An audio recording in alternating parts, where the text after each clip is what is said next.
Hi everyone, welcome back to your own YouTube channel KK Wasti. बच्चों, today I have come up with a very interesting video. इस particular video में सबसे पहले मैं आपको बता दूं ICSE क्लास 10th फिजिक्स के जितने भी शॉर्ट क्वेश्चंस हैं, we have come up with the 2 video series. This is the first part. इसमें I am covering chapter 1 to chapter 6, right. Light तक हमने कवर किया है और जितने भी शॉर्ट क्वेश्चंस हैं, जितने भी इंपॉर्टेंट पॉइंट्स हैं, जैसे factor affecting questions, negative work done कब हुआ, पॉजिटिव वर्क डन कब हुआ, तो ये सब मैंने कंपाइल कर लिया है, राइट. तो अगर आप ये सेशन देख रहे हो, देन आपका वो 2 नंबर वाला एंड एट टाइम्स आपका मल्टीपल चॉइस क्वेश्चन वाला पार्ट भी क्लियर हो जाता है.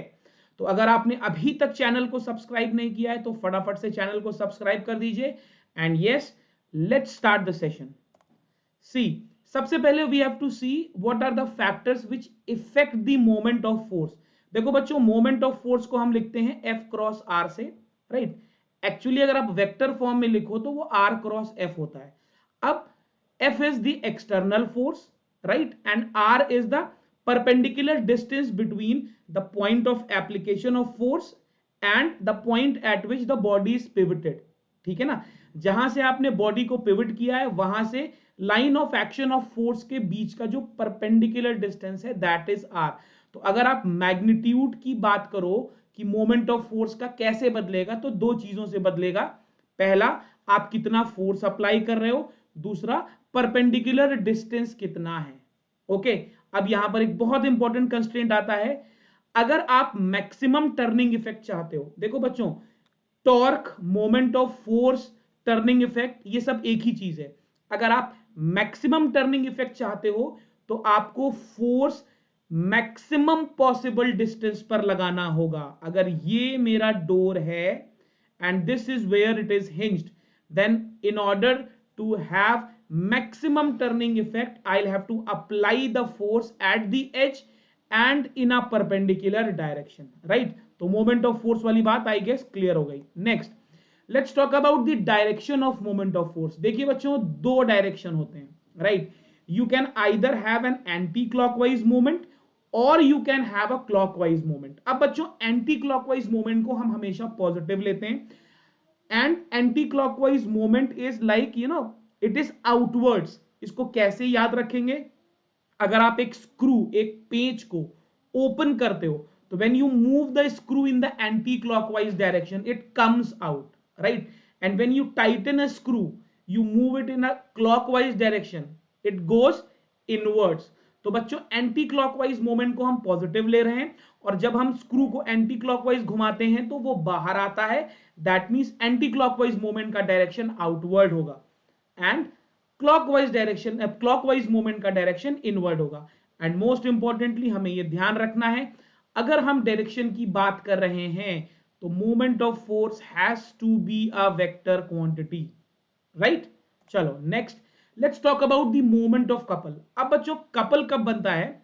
When you have 2 equal and opposite forces, right, and there is a certain line of action, distance between them, तब वहां पर कपल बनता है. ध्यान रखेंगे, अगर आपको मोमेंट ऑफ कपल निकालना है then it will be any one force and the perpendicular distance between the forces. Okay, any one force and the perpendicular distance between the two forces. It's a very important formula.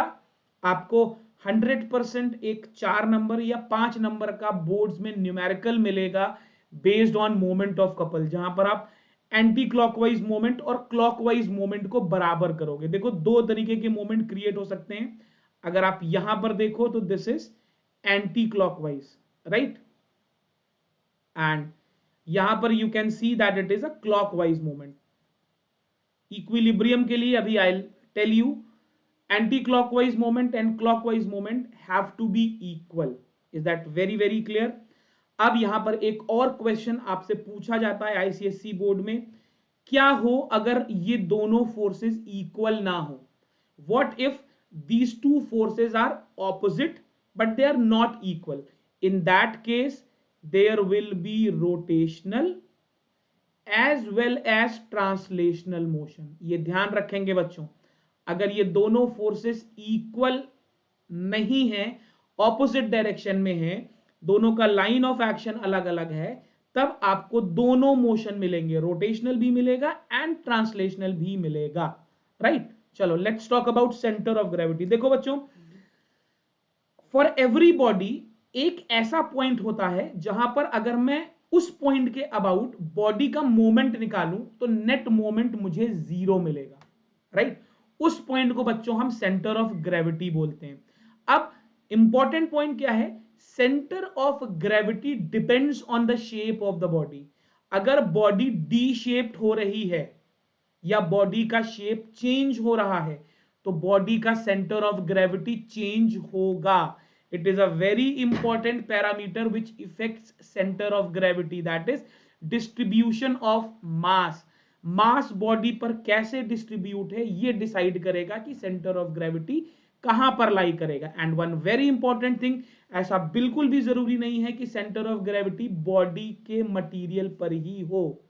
The center of gravity might lie away from the body, outside from the body, and a very common example is ring, right?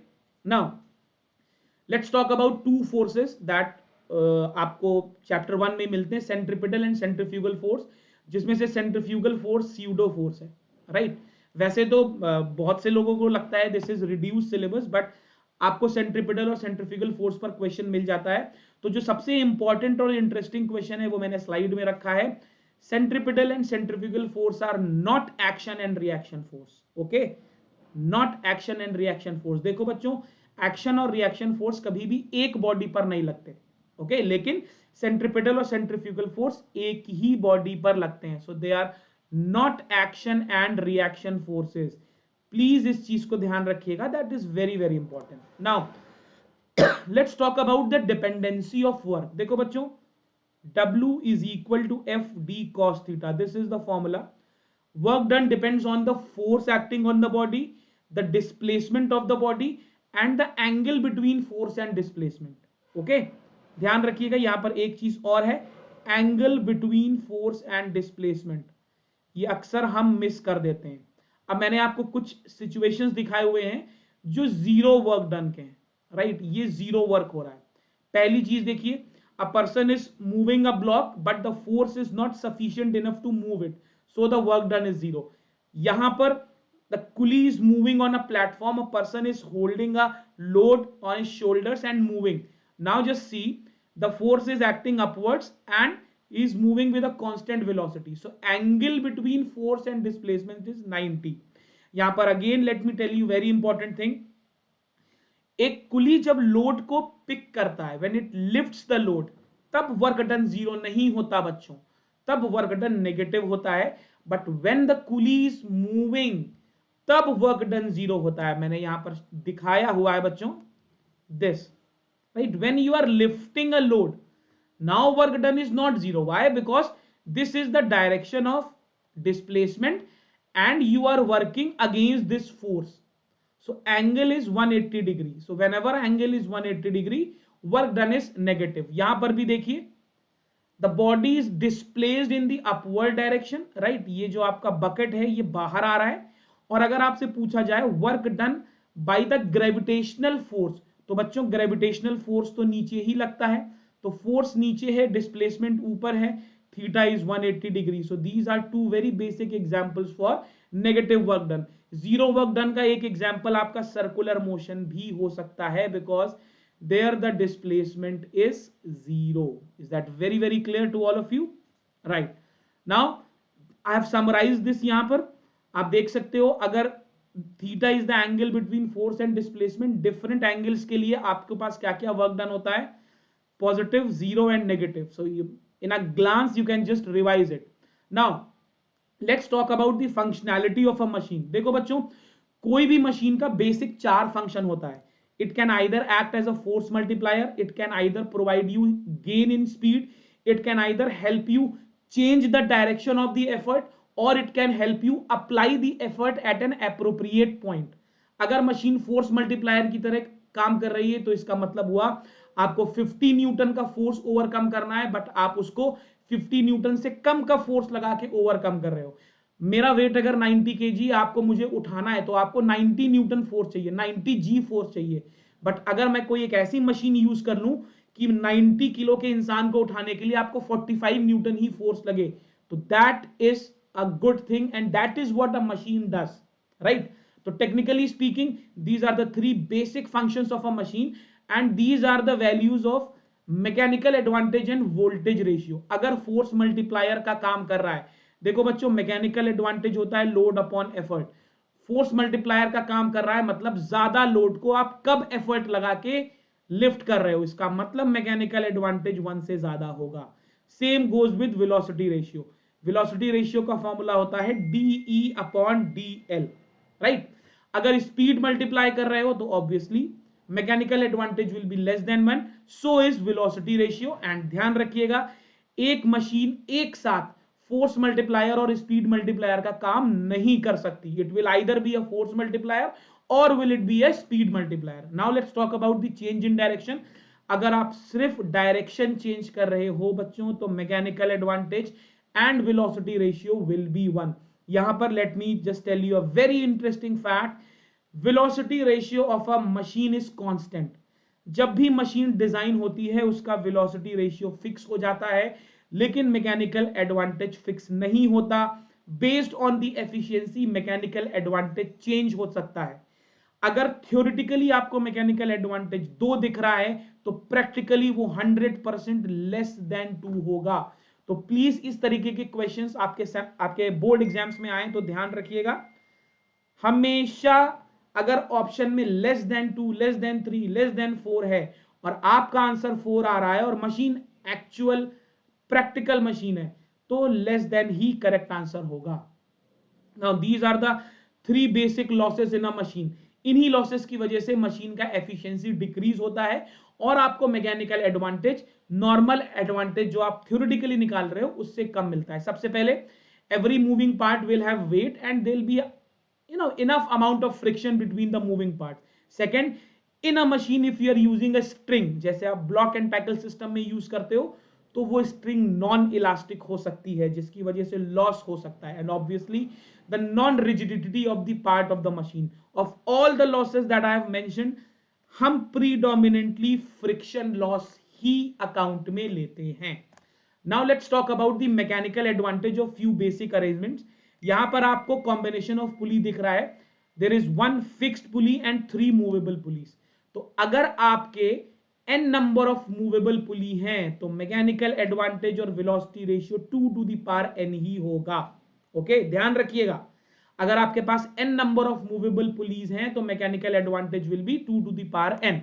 अब यहां पर एक block and tackle system बना हुआ है, जरा ध्यान से देखिएगा। Let me tell you one very very very important thing. If there are total number of n pulleys पूरे ब्लॉक एंड टैकल सिस्टम में, राइट, देखिए ऊपर वाले सिस्टम को हम ब्लॉक बोलते हैं, राइट, और हम जो स्ट्रिंग्स यूज कर रहे हैं उनको हम टैकल बोलते हैं, because we are using these strings, these threads to overcome the load. Okay, एक और इंपॉर्टेंट चीज, ऊपर कभी भी कम ब्लॉक्स नहीं होंगे, राइट, क्योंकि आप वेट ऊपर से हैंडल कर रहे हो। Is that very clear? अब यहां पर ध्यान देने वाली बात बच्चों क्या है, अगर आपका एफर्ट नीचे है, प्लीज नोट दिस पॉइंट, अगर आपका एफर्ट नीचे है तभी मैकेनिकल एडवांटेज और वेलोसिटी रेशियो n होगा। अगर आपका एफर्ट नीचे नहीं है तो सीन चेंज हो जाएगा। This is the scene. This is a question from Selena, your last solved example. ये बहुत इंपॉर्टेंट है बच्चों, इसको ध्यान रखिएगा। मशीन्स का लास्ट सॉल्व्ड एग्जांपल है, यहां पर एफर्ट ऊपर लग रहा है। जब एफर्ट ऊपर लगता है तो जितने स्ट्रैंड्स, जितनी स्ट्रिंग्स, जितने टेंशन सपोर्ट कर रहे हैं लोड को, उतना मैकेनिकल एडवांटेज हो जाता है। यहां पर अगर आप ध्यान से देखोगे 1 2 3 4 5 टेंशंस आर सपोर्टिंग, तो मैकेनिकल एडवांटेज यहां पर 5 हो जाएगा। So will be the velocity ratio. तो ब्लॉक एंड टैकल सिस्टम में जब क्वेश्चन डिफिकल्ट आएगा तो यही क्लॉज आ सकता है कि एफर्ट ऊपर लगाए, तो please take a note of it. Now let's talk about the effect of weight. अगर मैं पुलिस का वेट, पुली का वेट भी कंसिडर कर लूं तो भी बच्चों वेलोसिटी रेशियो एक डिजाइन पैरामीटर है, ये नहीं बदल सकता। Although mechanical advantage will change and it will reduce, and this is how it will be reduced. I have taken this snap from Selena. इस पैरामीटर से वो रिड्यूस हो जाएगी W by E, where W is the weight of the pulley. आपको अगर पुली का wait दिया है तो आपने जो भी आइडियल एडवांटेज निकाल रखी है, जो भी मैकेनिकल एडवांटेज आपने निकाली है, you have to subtract W by E from this, right? So please make a note of it. I am keeping this very fast so that exam time में आप क्विकली इसको रिवाइज कर पाओ. Now let's move on to light. अगर मैं refraction की बात करूं बच्चों, देखिए let's talk about the frequency first. चाहे लाइट की बात करूं चाहे साउंड की बात करूं, फ्रीक्वेंसी हमेशा सोर्स पे डिपेंड करती है. तो अगर मैं रिफ्रैक्शन की बात भी कर रहा हूं, जब तक मैं सोर्स नहीं बदल रहा फ्रीक्वेंसी नहीं बदलेगी. So when a light is refracted from one medium to another medium, the frequency remains constant, although the speed changes. Now the speed change is based on the optical density. देखिए optical density को आप traffic की तरह समझ सकते हो. अगर आपकी लाइट एक ऐसे मीडियम में मूव कर रही है जहां ट्रैफिक बहुत ज्यादा है तो लाइट स्लो हो जाएगी, राइट? तो डेंस मीडियम में जब लाइट आती है तो लाइट स्लो हो जाती है, और रेयर मीडियम में जब लाइट मूव करती है तो लाइट फास्ट रहती है, राइट? अब अगर आप वेवलेंथ की बात करो तो this is the basic relation, lambda dash is equal to lambda upon mu, ठीक? This is the wavelength of light in the second medium. अगर आप डेंस मीडियम में आए, राइट, अगर आप डेंस मीडियम में आए, आपने म्यू बढ़ा दिया तो ऑब्वियसली वेवलेंथ चेंज हो गई, वो कम हो गई. तो wavelength has an inverse relation. Is that very very clear, right? आप देख सकते हो मैंने यहां पे लिखा हुआ है, when a light moves from rare to denser medium the wavelength decreases. क्यों डिक्रीज करती है? क्योंकि रिफ्रैक्टिव इंडेक्स बढ़ जाता है. Is that very very clear? So these are 3 parameters जो रिफ्रैक्टिव, जिस पर रिफ्रैक्टिव इंडेक्स का फर्क पड़ता है, right? Now what are the conditions कि लाइट अनडेविएटेड पास हो जाए? देखो बच्चों, स्नेल्स लॉ कहता है sine i upon sine r is equal to 1 mu 2, which is mu 2 upon mu 1. तो सबसे पहली चीज, अगर म्यू 1 और म्यू 2 दोनों तरफ एक ही मीडियम है तो sine i upon sine r 1 हो जाएगा. इसका मतलब sine i is equal to sine r, इसका मतलब i is equal to r. तो अगर दोनों मीडियम्स का रिफ्रैक्टिव इंडेक्स एक है तो लाइट अनडेविएटेड जाएगी. दूसरी चीज, अगर मैं इंसिडेंट रे नॉर्मल कर दूं, अब नॉर्मल इंसिडेंस सुन के बहुत से बच्चे आई को 90 कर देते हैं. नहीं बच्चों, नॉर्मल इंसिडेंस का मतलब आपकी इंसिडेंट रे और नॉर्मल रे एक ही साथ जा रही है, और अगर एक ही साथ जा रही है तो आई का वैल्यू 0 होगा. आई का वैल्यू 0 तो आर का 0, and the light will pass undeviated, right? Now these are few very very very basic questions. This is nothing but your Snell's law, right? And this is how you define a refractive index, right? Refractive index is the speed of light in vacuum divided by speed of light in any medium. किसी भी medium में अगर light travel करेगी उसमें speed v है. So this is how you are going to give refractive index. Is that very very clear? अब आप खुद ही सोच के देखो, अगर लाइट किसी मीडियम में स्लो हो रही है, if v is decreasing तो म्यू बढ़ जाएगा. ध्यान से देखिए, अगर v डिक्रीज हो रहा है तो म्यू बढ़ जाएगा क्योंकि c तो कांस्टेंट है. तो बच्चों, अगर लाइट की वेलोसिटी डिक्रीज हो रही है तो रिफ्रैक्टिव इंडेक्स बढ़ना चाहिए, और अगर रिफ्रैक्टिव इंडेक्स बढ़ना चाहिए तो ऑब्वियसली आपका मीडियम डेंस हो गया. तो यहां से हम मैथमेटिकली वैलिडेट कर देते हैं कि डेंसर मीडियम में speed of light decreases. Very very clear, right? अब एक और फॉर्मूला देखते हैं, दिस वन, राइट? ध्यान रखिएगा, आपको v1 upon v2, this is the speed in a given medium, right? अगर आप c हटा दो तो this is the formula that you use. There is one numerical on this जो बहुत इंपॉर्टेंट है. अभी I will be coming up with a numerical series as well, important numerical series, right? चलो, let's talk about the factors which effect the refractive index. सबसे पहले तो मैंने आपको ऑलरेडी बता दिया, यहीं पर आपको प्रूफ करके बता दिया, स्पीड रिफ्रैक्टिव इंडेक्स को चेंज कर देगा. तो this point is there, right? Obviously अगर स्पीड चेंज हो रही है तो हम डेंसर टू रेयर मीडियम की ही बात कर रहे हैं. एक बहुत इंपॉर्टेंट पैरामीटर है टेम्परेचर, जो हम अक्सर मिस कर देते हैं बच्चों. और अगर आपको वो 1 नंबर का या 2 नंबर का कॉन्सेप्चुअल क्वेश्चन आ जाता है बोर्ड्स में तो यू कम इन प्रॉब्लम। देखो अगर हम टेम्परेचर बढ़ाएंगे तो ऑब्वियसली लाइट की एक्सक्यूज मी स्पीड बढ़ेगी, राइट? बहुत ऑब्वियस है, वेव की स्पीड टेम्परेचर से बढ़ जाती है, तो अगर स्पीड बढ़ेगी तो ऑब्वियसली रिफ्रैक्टिव इंडेक्स डिक्रीज होगा। मैंने ऑलरेडी आपको म्यू और वी का रिलेशन दिखा दिया है। Is that very very clear? अब बच्चों अगर मैं विबग्योर की बात करूं, let me just change the pen for better visibility. अगर मैं विबग्योर की बात करूं तो हमें मालूम है VIBGYOR is the increasing order of wavelength, that means wavelength change हो रही है। अगर वेवलेंथ चेंज हो रही है तो बच्चों रिफ्रैक्टिव इंडेक्स भी चेंज होगा, because it is related. Okay, is that very very clear? Fine. अब रेड कलर की लाइट का स्पीड मैक्सिमम होता है, वॉयलेट का मिनिमम होता है, राइट? कैसे? v is equal to f lambda, right? v is equal to f lambda. F is constant. सबसे कम वेवलेंथ किसका है? विबग्योर का, तो सबसे कम स्पीड किसका है? विबग्योर का। सबसे ज्यादा वेवलेंथ किसका है? रेड का, तो सबसे ज्यादा स्पीड किसका है?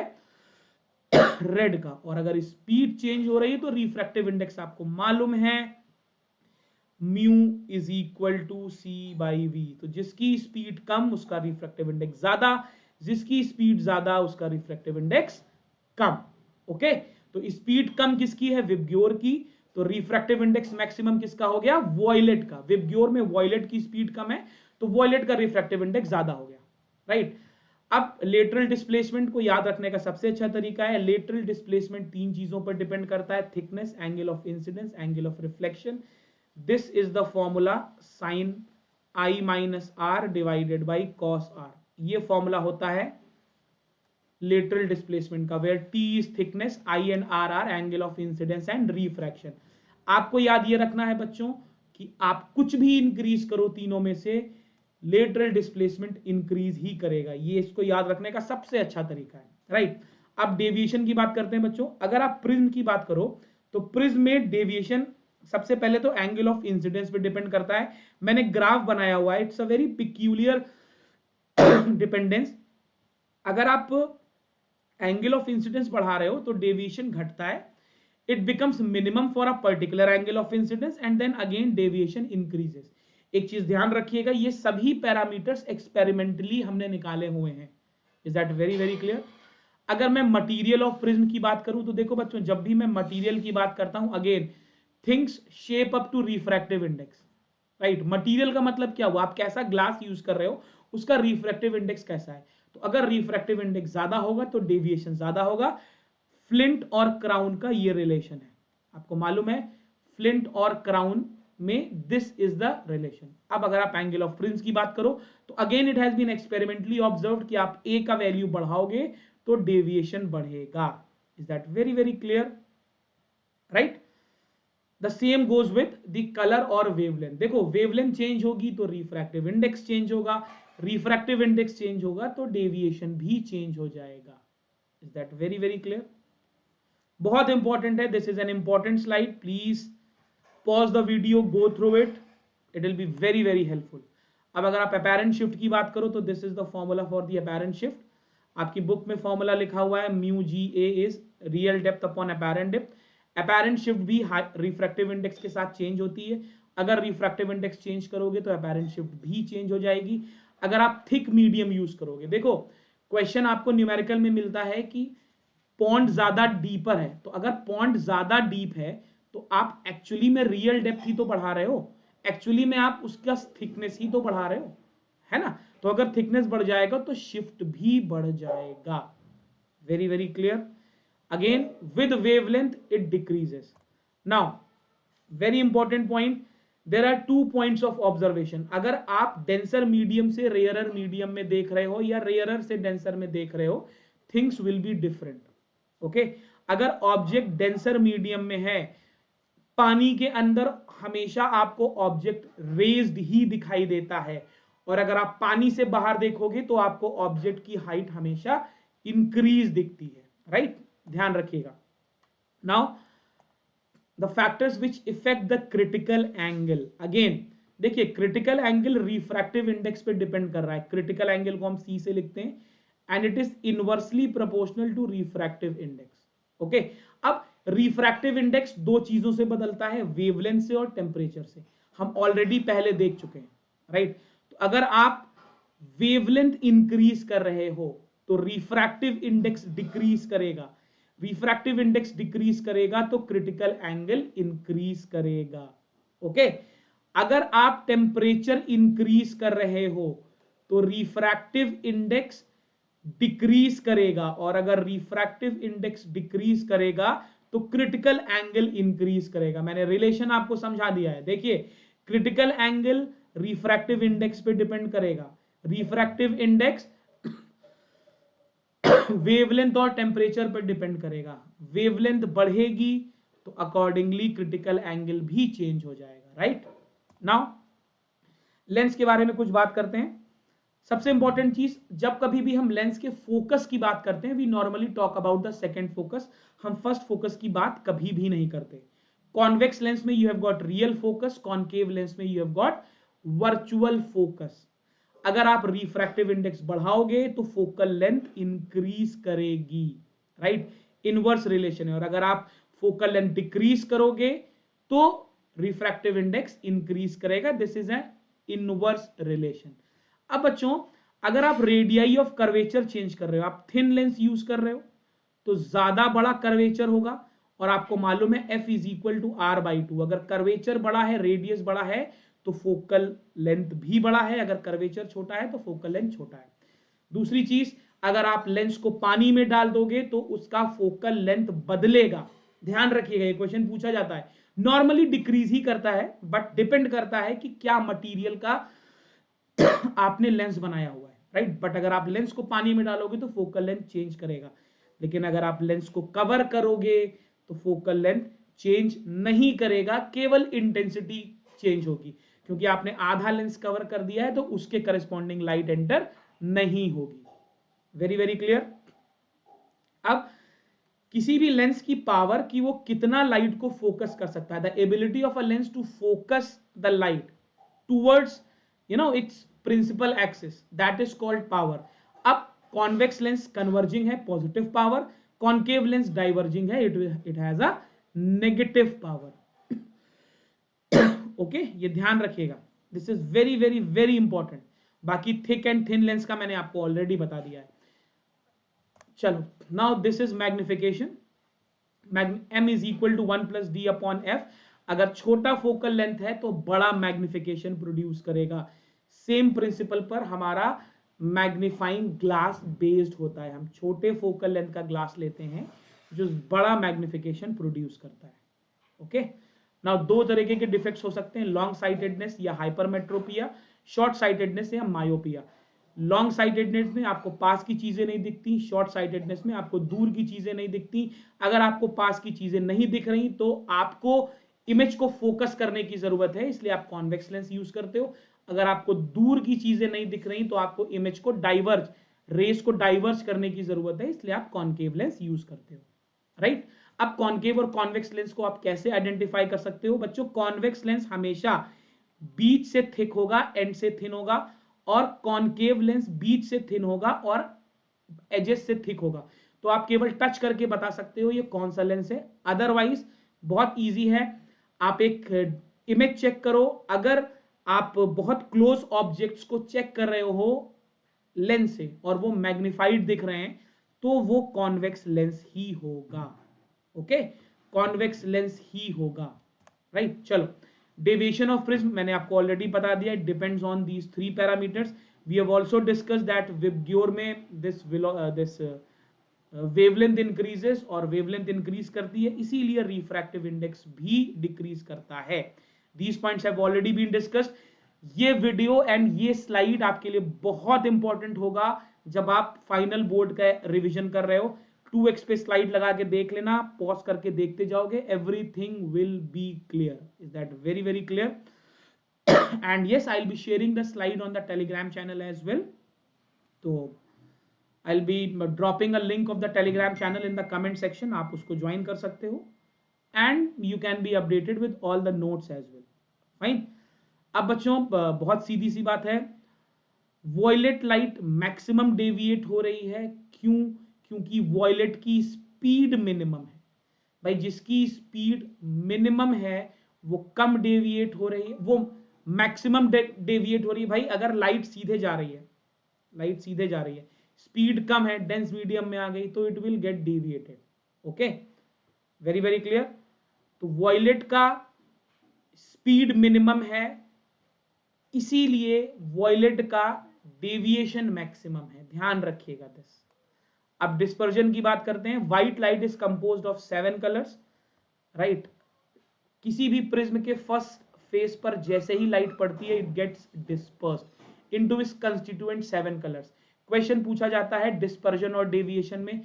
डिस्पर्जन बच्चों पहले सरफेस पर it takes place only at the first surface of the prism, whereas deviation takes place at both the surface. It's a very important question, right? Now let's talk about electromagnetic spectrum. Electromagnetic spectrums को याद रखना बहुत आसान है.